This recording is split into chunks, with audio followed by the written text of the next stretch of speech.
Good afternoon and welcome to our first open workshop for the year 2026. I begin by acknowledging the Muranina people as traditional owners of this land and recognising the Tasmanian Aboriginal people as the original owners and continuing custodians of the land and waters of this island, Glenorchy. I pay my respects to Aboriginal elders, past and present, and Glenorchy City Council is committed to working in a way that welcomes and respects all Aboriginal and Torres Strait Islander peoples. Joining me in Council chambers today is Alderman Peter Riddler, taking a quick drink, Alderman Justin Stringer, Alderman Tim Marks, Alderman Russell Yaxley, who's just left his chair for a moment, our Acting CEO, Tracy Ehrlich, Alderman Stephen King, Alderman Stuart Slade, and Alderman Shane Alderton. And I am your Mayor, Sue Hickey. We have received apologies from Councillor Molly Kendall and Alderman Josh Cockshut this afternoon, as well as from CEO Emilio Reali. In the spirit of transparency, we will continue to hold these open sessions on a regular basis to give the community an insight to our decision making and some of the forums we run. Today we are joined by greyhound parkrun advocate Rosie Saville to talk to us about what Council can do to cater for rehomed greyhounds, specifically in relation to building off-leash areas. Rosie's attendance today only relates to the issues which are relevant to Council. Please note that the open section of this meeting is being live streamed and recorded. As per the Local Government Meeting Regulations of 2025, Part 2, Regulation 8, all persons attending the meeting are to be respectful of and considerate towards other persons attending the meeting, and language or conduct at the meeting that could be perceived as offensive, defamatory or threatening to a person attending the meeting or listening to the recording is not acceptable. Firstly, I'll provide my regular update to our elected members. The Windermere Foreshore Walking Track. Capital Works project for the Windermere Foreshore track upgrade has started off again between Conaware Bay and Knights Point, with weed removal underway on either side of the existing 650 metre track. This is an important walking connection along the Derwent River, and the upgrade will make the track safer and more accessible for people to enjoy. It's particularly scenic and I'd recommend it to anyone. Weed works will continue over the next 2 weeks, with the track remaining open for most of this time. New gravel, stone walls and balustrading are planned for March. Footpath projects. Abbotsfield Road footpath upgrade is well underway. New concrete footpath from Mongana Street to Russell Road. Installation of a new safety barrier and shared path on Main Road, Austin's Ferry, opposite Roseneath Park, has commenced. Make you happy, Shane Alderton? Spraying program. The initial round of spraying program is now complete after a delay due to poor weather conditions. The contractor will follow up with a second round of spraying in some areas over the coming days. Family Fun Day. Congratulations to everyone who was involved in the Berridale Family Fun Day last Wednesday. I believe it was a huge success, and thank you for Deputy Mayor for hosting that. It was a huge success with hundreds of people joining us to celebrate connection and community. One of the highlights of the day was the free barbecue supplied and cooked by Woolworths, who have come on board now in an important partnership to provide a community barbecue every month. Now, supporting dementia activities. Whilst we do so much work in the youth space, we are also looking at trying to support our seniors and, just as importantly, people who support our seniors. Council is supporting 3 events that cater for people living with dementia and for those supporting people with dementia. Firstly, we're facilitating a weekly session for the Dementia Friendship Hub at the new chapel in the Terry Street building. So that's the chapel part of the youth hub. The Friendship Hub is free to attend for people to enjoy socialising, engaging in meaningful conversations on items of interest, enjoy games, craft and other engaging activities. And it also provides a great outlet for anyone who is a carer or supporter of someone with dementia. These informal and inclusive get-togethers will start on the 16th of February and be held every Monday morning. And if anyone's got time to trot along and attend, I know they'd be grateful. These, we are also supporting the Dementia Australia Healthy Brain Hub at Moona Arts Centre on the 5th of March from 10 a.m. to 2 p.m. This is a really big and important event because usually Dementia Australia just holds them in regional areas, but the state manager has argued that Glenorchy is part of a regional area, and so we'll be hosting it, which I think is a great community boost. This free event will connect people with information, education and support needed. The sessions are available to anyone who wants to learn about dementia. And finally, we're also supporting an Understanding Dementia session on Monday, the 23rd of March from 10 a.m. to 1:30 at KG5. This will be coordinated by the Tasmanian Health Service, Lillian James, Dementia Support Specialist, who will be the guest speaker at the event. The session will provide an introduction to dementia, including an overview of the different types of dementia, diagnosis, planning ahead, and how to support someone living with dementia. Bookings are essential for this particular one, and morning tea and a light lunch will be provided. Details can be found at dementia.org.au, and we'll provide details on our Facebook page as usual. Now, I get to invite Rosie Saville and Jimmy the greyhound. Jimmy's asleep on the floor. All right, Jim is obviously very comfortable being here in council then. Right, and you're going to talk to us about the possibility of the park run? Yes. So thank you for inviting me along, and it's great to talk about greyhounds and the opportunity to hopefully organise a greyhound off-leash area in the Glenorchy area. Just to give you a bit of background on how I got involved with this, I adopted my first greyhound nearly 11 years ago. I was living in Launceston at the time, near Peter Gutwin, who was then the Minister for the Dog Act, and walking down the street with my greyhound, who of course had to wear a muzzle back then, and a lady was walking with her little girl, and the little girl said, "Why has that dog got a cage on its mouth?" And the lady said, "Because it's nasty, darling." And I said, "Well, nothing could be further from the truth. Greyhounds are generally very, very gentle, quite beautiful dogs, and my greyhound lived with a cat and a dachshund." So to cut a long story short, I got Peter to come and visit my greyhound and my cat and my dachshund, and he changed the law. So the Liberal Party did change the law to allow assessed greyhounds that have passed their muzzle-free assessment to be muzzle-free. The uptake of greyhounds after that was that there was a 30% increase in people people adopting greyhounds, because the stigma was removed with the muzzles. People then, their perception changed, that they no longer viewed them as being a vicious dog that had to wear a muzzle. We went on to say, well, we've got that, but greyhounds don't have anywhere to access, anywhere to run free, because they are not allowed to be off-leash anywhere at all, except on their own property.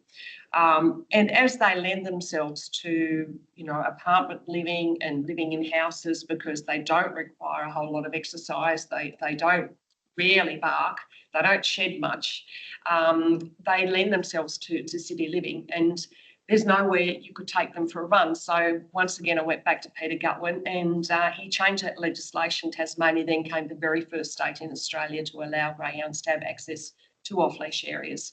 Launceston City Council built the first one 4 years ago. Talking to them today, there have not been incidences of anything that's been gone wrong. It's been really well accepted by people with greyhounds and people without greyhounds. They love seeing the dogs running up and down the fence. The dogs interact with the other dogs on the other side, and there's been no problems whatsoever. Clarence City Council also has a greyhound off-leash, Kingston, and now West Tamar. West Tamar has been hugely successful as well. And with Clarence, they did a 12-month survey as a trial, and it's been well accepted. There's 100 greyhounds per week using that area. They've had no problems. The feedback has been all positive, no complaints. One dog hurt itself. It was a minor injury. But other than that, it's all positive and all positive news. And I've got, if you'd like those emails from those councils, I'm very happy to pass those on as well. The reason for greyhound only off-leash area is It's not because greyhounds are vicious, and of course, with any breed, doesn't matter what the breed, there's always going to be the exceptions that can't socialise. But greyhounds generally, because they've all grown up together, they've raced together, they've spent their whole lives together, they love the company of other greyhounds. They're usually very social. They love meeting other greyhounds. So giving them access to that area to have a bit of a run, they just love it. And the reason why we prefer to have greyhounds separate is because greyhounds are fine-boned. They have a very thin skin. They can be hurt very easily. So a greyhound running into a Labrador or a Rottweiler, that would be a very bad outcome for the greyhound, who would get a catastrophic injury. So, and the other thing is, we don't want these greyhound off-leash areas to be a massive wide open space. We don't want them to get full speed. We don't want them to run too fast, because we don't want them to injure themselves or run into other dogs or each other. So traditionally, the three that we have that have worked well, Kingston is different. It's a different design. I'm not particularly happy with the Kingston one, never have been. I wasn't involved with the Kingston one. With the other three, they've been, they're around 100 metres long, 40 metres wide. They have a solid fence at the end and just the fencing up the side. And with West Tamer and with Clarence, they have a shade cloth around them, around the outside, so the dogs can see them when they're running. But they are sighthounds, so they have exceptional vision, so they're not likely to run through a fence. Yeah, so basically that's it. As for my background, apart from changing 2 pieces of legislation with the government, I am a co-founder of 1400 greyhound adopters and rescuers here in Tasmania. I'm a foster carer for the Dogs Home. I foster greyhound, have done for years. I've assisted with rehoming with greyhounds through the RSPCA, Brightside, and the Dogs Home. I am a qualified animal behaviourist, so I have my certificate in animal behaviour, so I understand animal behaviour and also genetics and breeding. And I've had 4 greyhounds of my own. I was formerly a pedigree dog breeder of Weimaraners, and I had working show and show Weimaraners. And I've been campaigning for 10 years, as I said. I also liaise with Tas Racing, the changing of different with different rules there. With when Paul Erickson was at Tas Racing, we lobbied to change that greyhounds must all be desexed before they are rehomed, and that was to stop greyhounds being bred with other breeds once they were being given away on Gumtree and so forth, which was not good to have them bred and crossbred with hunting dogs, and also, yeah, to have them sterilised, and also for the euthanasia of them. Back in 2016, around 70% of greyhounds were being euthanased. Now that is very, very low. That's no longer happening. Hence why we have the need for these areas, because it's got to be more attractive for people to, you know, to adopt these dogs, to give them a home. And it is more attractive for people if they can take them to a dog park, especially if they're not people that can walk easily themselves and are unable to exercise and walk the dogs, but they can have a pet greyhound, take it to a park, let it have a run and take it home. They're not a dog that needs endless amounts of exercise. Even though they run very fast, they are the Usain Bolt, you know, they are not the long distance De Castellas. So they're not going to run with you for miles. They're not going to want a big long walk, but they do need a good short, sharp exercise, and then they'll sleep for the next 23 hours on the couch. I think they're probably the most cat-like of the dog world, because for that reason, they are like cats. Yeah, so does anyone have any questions or anything else that I can tell you about greyhounds and off-leash? Thank you. I've got a friend that's got a greyhound that must be the total opposite and exception to what you're saying. We have a German Shepherd female dog. Yep. It interacts with it. And we go for walks with it. It plays constantly. I've never ever seen this greyhound be a lazy sleeper like you're saying. So I've actually seen the opposite in a dog. I've seen a greyhound that is extremely active, Yeah, loves walking, yeah, loves playing, and loves interacting with a big German Shepherd dog, which has never ever heard it in its life. So yeah. Yeah. Which is fantastic, you know, and that's the same thing. It's but generally, you know, generally that is not the case. I can say of all the ones that I've ever had that or fostered or anything, they haven't been terribly active all the time, but they do have short, sharp, you know, spurts of activity. And as I said, you know, mine live with a dachshund. They are bossed around by the dachshund. They don't care. They are, you know, they're very laid back. because this one in particular is just like your normal regular dog. I find it to be Yeah. like your normal regular dog. It comes up, it wants pats, it wants affection. Yeah. It's no different to my German Shepherd. Isn't it? No.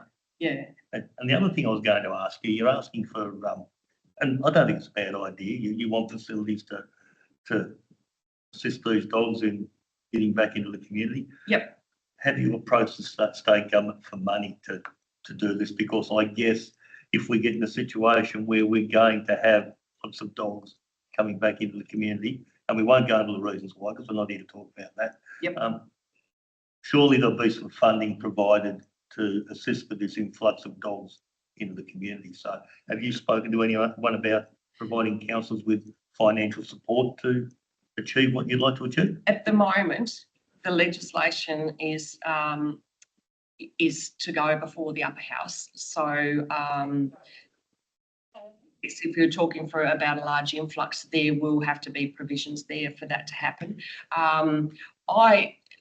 There are grants available from Tas Racing, so councils can apply to Tas Racing for grants. As for the government, I'm not sure whether they would provide money for an off-leash area, because I guess they're already providing money to Tas Racing, so it would have to come probably through Tas Racing, I would expect. I have asked that question of Tasmanian Racing. I have not received a reply.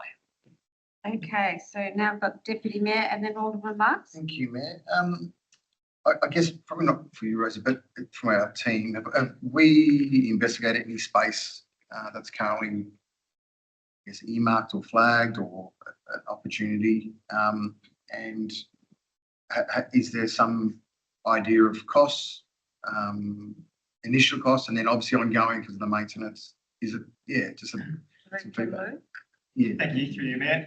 We have had some initial investigations into it. There have to be a little bit of a process because we do declare it, because it's off-lead, we have to declare an off-lead dog exercise area. So that would have to go through our dog management policy and some of the consultation, but I understand the guys are looking to, I guess, fast track the next policy review anyway, so that might not be far off.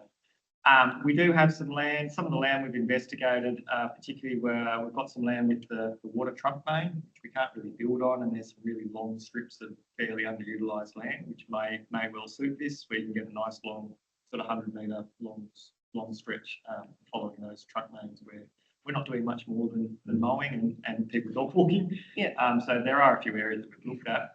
Cost is still early days, but it's based on what I've been told, it's not huge cost. So there's fencing. We need to put a water point in there, a bit of signage. Park maybe $30,000 as a ballpark. I do understand there may be a few extras specific to the greyhounds with their vision that we might need to put something along the sides of the fencing. I'm told, just to make sure they don't run really fast and you crash into the fence. Launceston City Council's never had anything on the sides. Okay. It's just a ring lock fence. Yeah. They have a paling fence at the end. They've had no issues. Okay. Yep. And that's generally because the greyhounds in the industry and when they're growing up, that's what they're used to. They're used to a long, narrow area, so they're very familiar with it. So there haven't been any incidences in Launceston, even though Clarence and West Tamar both have shade cloth. Yeah, they both have, and it's just shade cloth up the sides. But there's been no incidences in Launceston. The Launceston one, when they did that 4 years ago, because it was attached to an area, they just sectioned off a piece of a very large area at Heritage Forest. That was $10,000. And I believe Clarence was about, West Tamar was about 30,000, but they've put like a barbecue area and a table and chairs and everything off to the side. It's like the Taj Mahal of greyhound off-leash areas. It's lovely, but so they've gone a bit more into it. But yeah, so it's somewhere between 10 and 30. Yeah. I mean, quite aside from the issue of potential shut in the industry, I do know our dog management policy has noted this previously that because they, as you know, the greyhounds can't exercise in the same dog exercise areas, that it has already been flagged. Quite aside from this issue, that it is a has been requested. With the legislation, councils can allow greyhounds to be off leash with other dogs if they choose. The legislation does allow for that. Councils have so far gone for separate greyhound off-leash areas. In Europe, it's greyhounds have always, as soon as they finish in the industry, they're just in the community and they exercise with all other dogs. They've never had this segregation like we do in Australia. So, yeah, so it's interesting. But my personal feeling is that I would prefer not to see them in with all the other dogs. Yeah, and from my feeling is more concerned about the greyhounds getting hurt by other dogs. Yeah, a little nip or a bite from another dog onto a greyhound means the greyhound, is torn open like because of their fine skin. Yep. And just one more, just regarding, have we had any other feedback or conversations with other councils that have? Yeah. Our staff have spoken to those other councils about, and that's why we knew about the barriers on the side. Shake cloth degrades a little bit quickly, so we're just wondering about some other alternatives, but we also don't want to put up anything too solid that will end up being graffiti and the like as well. But that's all minor details. No, that's fine. Thank you. Okay, Alderman Marks. Mine's not a question. I actually am a regular at the Glenorchy Dog Park, and I was up there this morning, and there was a greyhound in with all the other dogs, and the greyhound was actually attacked this morning while I was there. And the owner of the greyhound was very good, and she took the greyhound out of the dog park, but the greyhound didn't even flinch, didn't even look like it was going to attack anybody or all the dogs themselves. The owners, the other dogs, were the worst ones that didn't get their dog away from the greyhound. Yeah, I've had my greyhounds attacked when I've been on the beach, walking them on lead, and other dogs have been off lead, and they've attacked my greyhounds. And my greyhounds are totally non-reactive. They don't react at all. My carer stepped in and actually removed the dogs from the greyhound. And then the lady removed the greyhound from the dog park. So it's not the greyhounds that are causing the problem, it's the other dogs that are attacking them. And it's interesting that you should say that, because greyhounds, when they leave the industry, have to do a rigorous testing before they are given, like, Jimmy's wearing an orange collar. Those orange collars are all numbered, and they're green for the gap dogs, and they're all numbered. So the dogs get a numbered collar. But to do that, they have to go through, they have to be tested to make sure they're okay with small dogs, they're okay with other greyhounds, with other dogs of all breeds. Because generally when they come out of the industry, they've never met a dog of another breed before. So, and they've never met a little fluffy dog or any other dogs. And so it's all very new to them. So they do a 30-day stand down period where they learn how to be a pet, and then they are assessed to make sure that they pass their muzzle-free assessment. And they only get that muzzle-free assessment if they are, fine with other dogs and they don't show any aggression or anything. So yeah, and generally they don't. Like, there's very few greyhounds that don't pass that test. But it's like so really you can say they're more tested than any other breed, because other breeds don't have to go through any sort of socialisation to test to see if they're okay with other dogs. They just all of a sudden they're there at the park.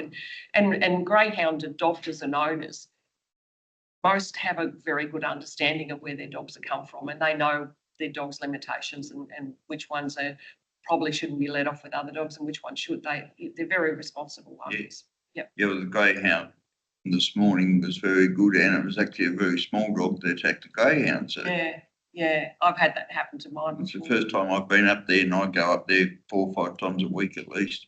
And first time I've been up there and seen a dog being attacked by another dog, and it was smaller attacking a greyhound. Mm, mm. Okay, are there any other questions? No? Thank you, Rosie. That was most informative. And I think we've all got a new appreciation for the greyhound. Yeah, And Virginia, yeah, who didn't do okay. anything at all. Thank you. And go the jack jumpers, I have to say too, Sue, after yesterday. I must say that was a very in the mouth moment, you know, the last few points. 2-point win, and I'd said to you before the game, they're not going to win today. I was Yeah. wrong, and I was very happy to be wrong. Well, I'm glad you're wrong, yes. Okay, well, thank you very much. Thank you. And thank you for bringing in Jimmy. Nice to meet him. Thanks for your time, everyone. I really appreciate it. We'll be discussing the Greyhound Park run later in the year, once we've got all the officers' report. Terrific. Thank you. I'll bring my convertible next week. Sorry, I'll bring my convertible next week. you convertible. Oh, you convertible. Yeah. You can bring your Yeah. dogs. I would have liked my dog tested before I got it, you know, it doesn't bark. Yes, my dash hound. Yeah. That would have been nice. Okay. He makes up for the greyhounds. All right, thank Thank you very you. much. Nice to meet you. Thank you. Thanks very much. Well, Yes.